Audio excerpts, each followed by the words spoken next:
Sulat mo na yan.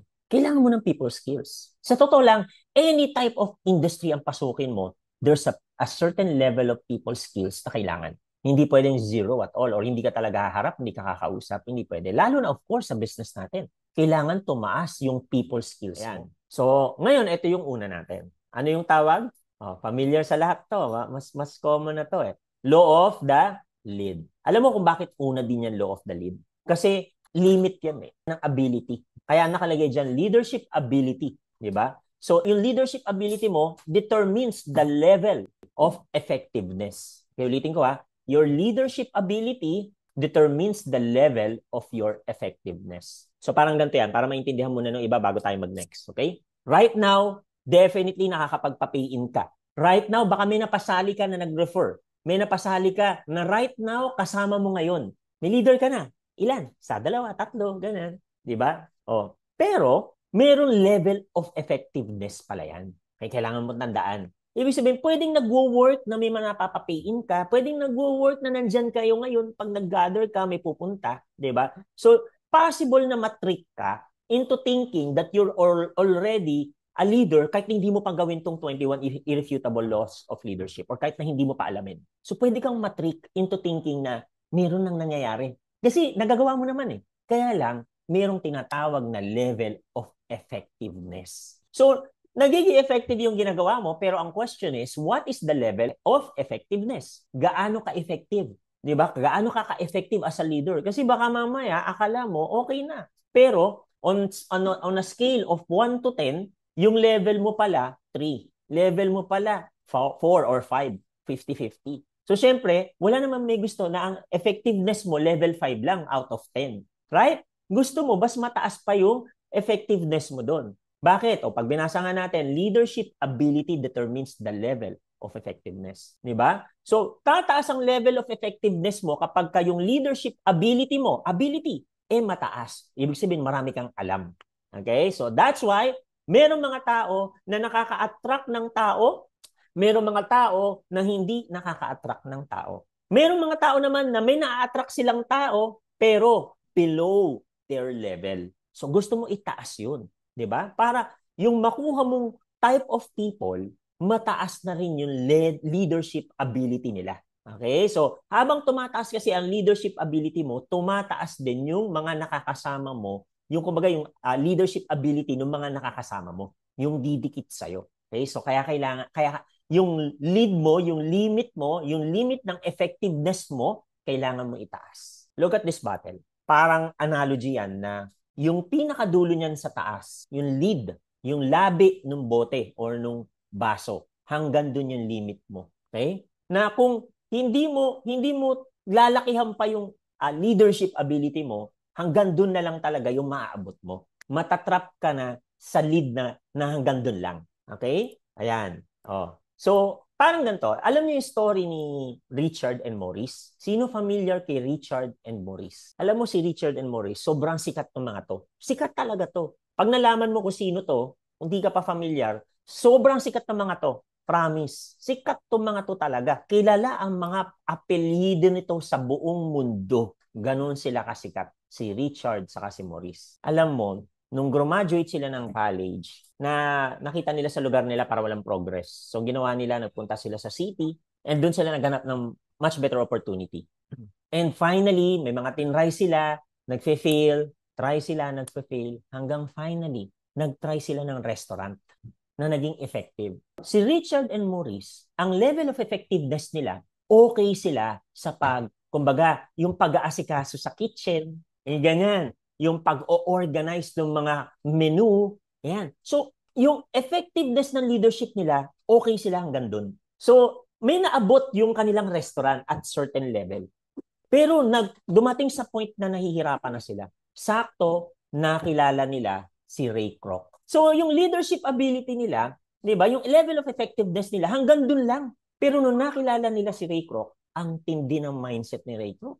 Yung vision niya mataas. Nakita niya kaagad na pwede niya itong ikalat sa buong Amerika. Kumbaga, pwede niyang palakihin. Di ba? So, ano nangyari? Eventually, nabili ni Ray Kroc yung McDonald's. Di ba? So, definitely, si Ray Kroc, yung leadership niya, yung effectiveness niya, napakataas. Pero yung mga founders talaga, si Richard and Maurice, sila talaga yung founders, di ba? Si Richard and Maurice, parang sabi ko nga kanina sa inyo, di ba? Meron na silang certain level of effectiveness, pero natitrick sila ng mind nila into thinking that that is enough. Nakawa? Natitrick sila kasi okay naman eh. Nakailang branch din sila ng McDonald's eh. Hindi nga lang nila magawang nationwide. Hindi nila kaya kasi kulang na sila sa effectiveness ng leadership nila. Kumbaga, yun na yung lead. Nakuha? Yun na yung lead nila hanggang doon na lang. Bakit hanggang doon na lang? Kasi walang training na ganito silang na-attendan eh. So hindi nila alam na kailangan nilang dagdagan pa yung alam nila. Nakakukuha? Hindi nila alam yun. So hanggang doon na lang sila. So si Ray Kroc, di ba? Mataas, di ba? Pam! Ano nangyari? Of course, hindi lang naging nationwide success ang McDonald's. Naging worldwide success. Di ba? Kilalang kilala kahit saang bansa kang pumunta. Okay, so nagkakaroon ng idea ng lead. Yun ang mangyayari sa sa'yo kapag yung lead mo, pinabayaan mo na hanggang dyan na lang. Kung sino ka right now, pag sinabi mo sa sarili mo na, hindi, ito na talaga ako, Vince, hindi na ako magbabago. Naku, pag lumabas sa bibig mo yan, hindi ka talaga magbabago. Na-attract mo pa yung ganun, di ba? Pag sinasabi mo yung ganun sa sarili mo, wala talaga. Yung alam mo ngayon, yung lead mo, hanggang doon ka talaga. Pag nag-set ka ng limit, nag-set ka ng boundaries ng hangganan. Di ba? Tandaan mo, okay? Yung effectivity mo ngayon, kung bakit isa, dalawa lang ang napapasali mo, yung team mo, maraming mapapasali, tapos wala na naman, isa, dalawa lang makukuha, makikip na leaders, di ba? Tapos yung iba gusto pang, alam mo yun, nagdadalawang isip pa, o kaya, alam mo yun, nahihirapan kayong magpasali, ganyan, may mapasaling isa, even yung isang napasali, hindi ba mapastay or mapagawa yung business, di ba? Ano ibig sabihin? Yun yung lead mo ngayon. You have to challenge yourself pagka ganun. Di ba? Aralin, alamin, mamaya darating tayo doon, di ba? So, pero ito pa another example. Si Steven Steve, kilala? Ang gulo nito, Steven Steve, pero believe me, kilala nyo din to. Si Steven Steve. Si Steve kasi, ang galing niya sa electronics. Ay, grabe. Sa electronics, oh, gumagawa siya ng mga boards. Itong isang Steve naman, walang alam sa mga boards, sa mga electronics, walang alam. Pero, influential. Nag-combine sila to create Apple. 'Di ba? Oh, kung ang masusunod si Steve Wozniak, kung siya yung magiging head ng Apple, wala, hindi mo kilala Apple ngayon. Oh, kung si Steve Wozniak ang nasunod. Bakit? Kasi ang lead ni Steve Wozniak sobrang baba. Yung effectivity niya hanggang dun lang sa kaya niyang gawin. Hindi niya kayang mang-influence. 'Di ba? Hindi niya kayang mang-influence ng marami, 'di ba? Eto, si Steve Jobs. Kahit hindi siya yung gumagawa ng electronics, pero because yung kanyang leadership ability, yung effectiveness niya as a leader mataas. Bam! Ano naabot ng Apple? Sobrang taas. 'Di ba? Sobrang taas. Alam naman natin. Right now, yung kumbaga yung nagawa ni Steve Jobs sa industry ng computer, electronics hanggang ngayon ramdam na ramdam pa ng mga tao. 'Di ba? Ganun kataas yung leadership. Ang matindi, hindi lang yung leadership ni Steve Jobs, hindi lang umabot hanggang Apple or computer worlds. Ano pa? Even different industry. 'Di ba? Ganun katindi yung leadership ability niya. Grabe, no? Eto ang pangatlo, baka kilala ninyo. Oh, ito na, pangatlo. Kilala niyo yan? You. 'Di ba? Ask yourself, what is your level of leadership ability? Alam mo na yung story ni Richard and Maurice. Alam mo na yung story ni Steve and Steve. Baka sa nalilito Steve Wozniak, Steve Jobs. Silang dalawa. Ask yourself right now, hanggang dyan ka na lang ba? Or you want na palakihin pa yung lead mo, yung leadership ability mo? Sino pa yung gustong patasin? Type 1. Definitely, kailangan kasi talaga. Otherwise, mas stuck ka kung nasan ka ngayon. Alam mo yung rat race? Yung rat race. Parang magiging ganun ka. Takbo ka na ng takbo, thinking that there's progress. But hanggat hindi mo pinapataas yung lead mo, para ka nasa rat race. Paulit-ulit yung nangyayari sa'yo. 'Di ba? Kasi hindi ka na-improve. Okay? So, kailangan mong ma-improve. So, your success as a leader is dependent on your leadership ability. Yung leadership lead mo. Anong leadership ability yung kailangan mo? People skills, number 1. Sulat mo na yan.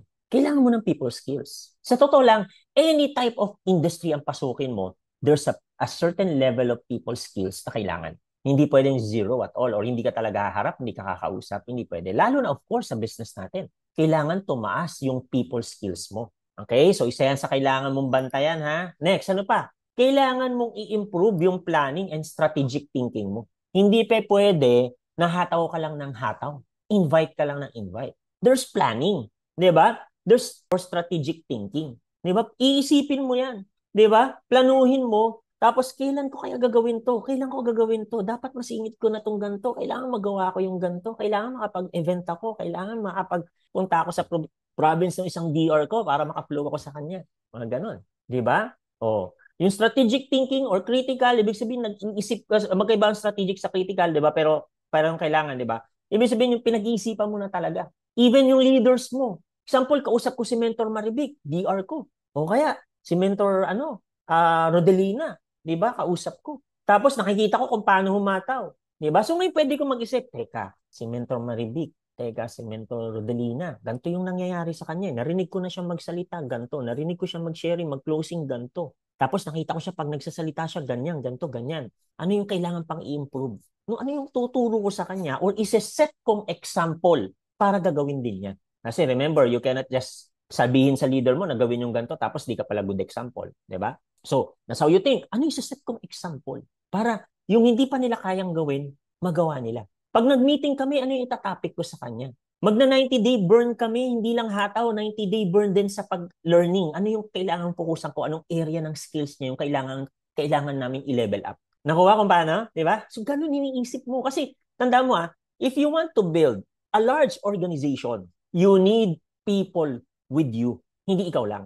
Di ba? Kailangan yung mga leaders mo din, tumataas yung leadership ability nila. Kasi sila din yung magpapadami. Hindi lang lahat ikaw. Kasi kung ikaw lang lahat, naku, hindi mo kakayanin, maubusan ka ng oras. So para talagang lumaki yung organization mo, it should start din sa'yo.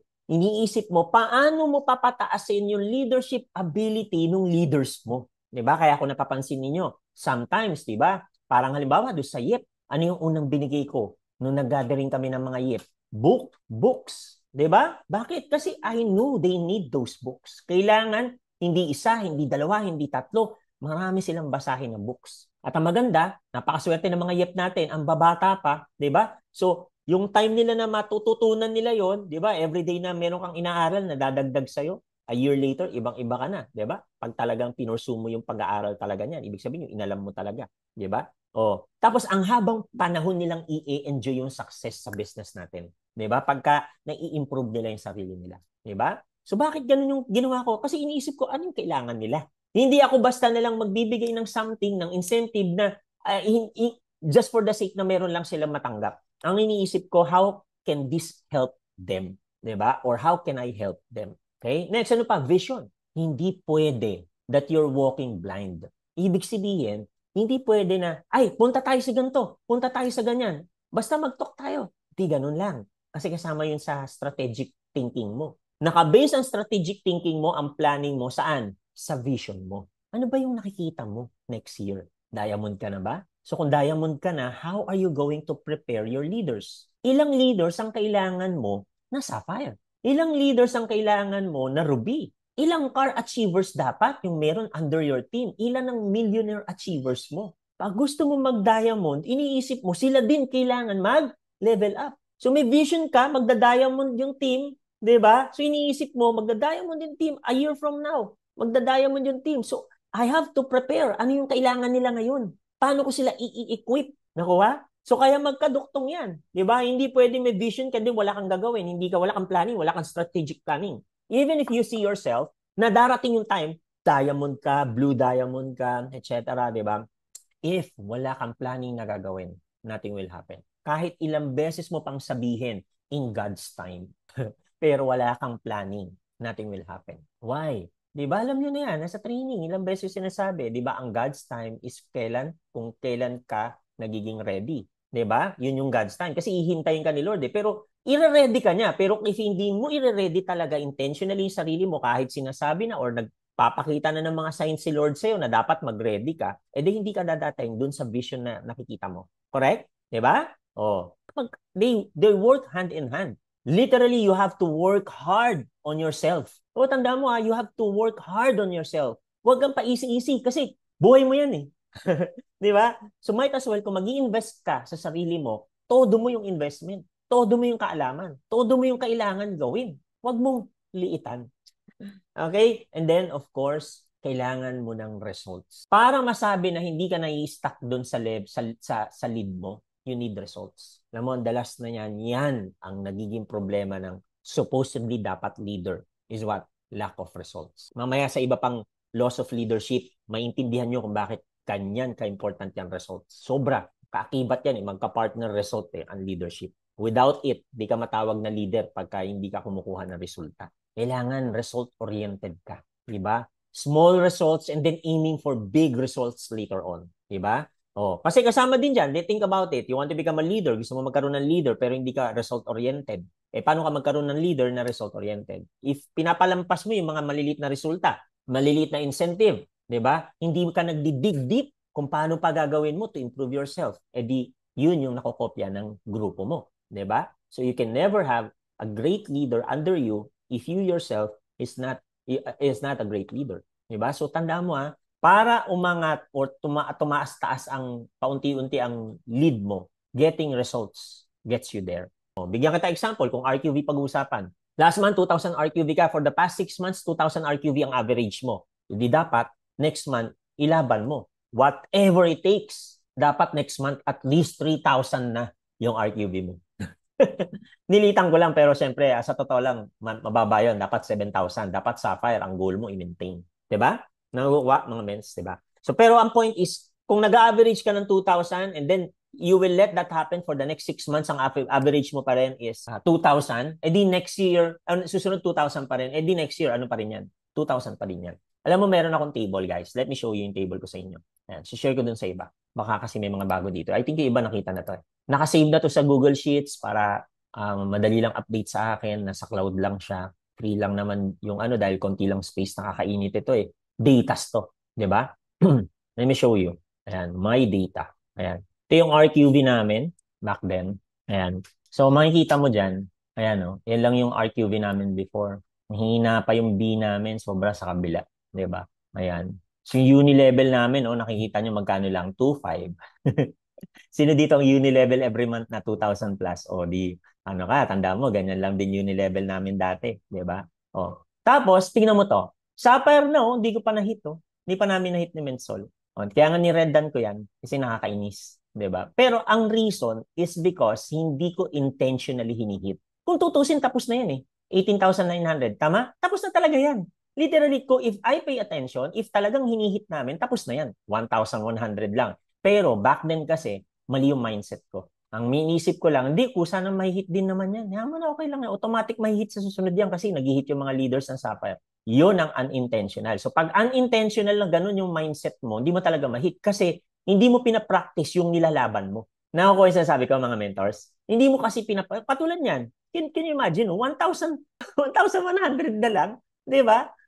What if inorganize ko yung grupo ko for the next 3 days or last 3 days? Di ba? Baka meron pang napapay-in na bigyan na lang natin ng promo yan. Di ba? Nakukuha yung mga ganun diskarte. Right? Tama? Pero dahil unintentional, can you imagine that? 18,900, hindi pa na-hit yung Ruby. Di ba? Kasi nga, hindi talaga hinihit. So baka ganyan ka. Ang nangyayari tuloy, you're missing out on opportunities. Di ba? Of course, mapapansin mo, dito, halos hindi pa nagte-10,000 RQV yung sa B, di ba? Pero kaya niya nang mag-Ruby. So pwede ka rin mag-ganon na kung talaga pala na magpo-program na ako sa team ko, tatargetin namin, kaya na namin kunin yan. 18,900, wala pang ginagawa yan. Ibig sabihin, hindi pa yan pinrogram Hindi pinagplanuhan yan, hindi pinaghandaan Di ba? What more kung pinaghahandaan? What more kung pinagpapalanuhan? Di ba? Di basta lalo pang tataas ng tataas yan.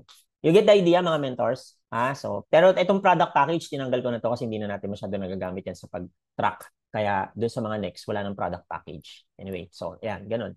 So, ganun siya. Makakatulong sa'yo sa pag-track mo, sa pag-planning mo. Diba? And without that, hindi ka makakapag-planning properly para ma-prepare mo yung team mo or yung sarili mo. Diba? Kaya napaka-important, meron kang tracking. Ayan. So,